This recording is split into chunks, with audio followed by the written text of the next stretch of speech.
বারেক ভাই কুয়াশার ভিতরে পাইপ জোগাচ্ছে।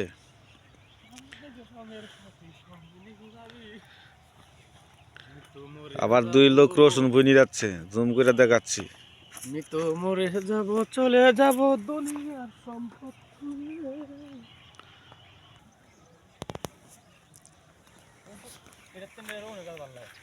হ্যাঁ, আল্লাহ দিলে খুব রসুনের চেহারা খুব ভালো।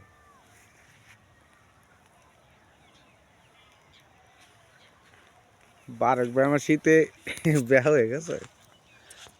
শীত লাগে নাকি? তাই কুয়াশার মধ্যে আইছি জমিতে লাইগা সে ঠান্ডা। চল যাই। মাল বাইরে মাল শস্যা, মাল উপদেশে মাল, আমাদের দিকে বলে শস্যা নাকি? না, আলহামদুলিল্লাহ রসুনের খুব ভালো ফলন হয়েছে।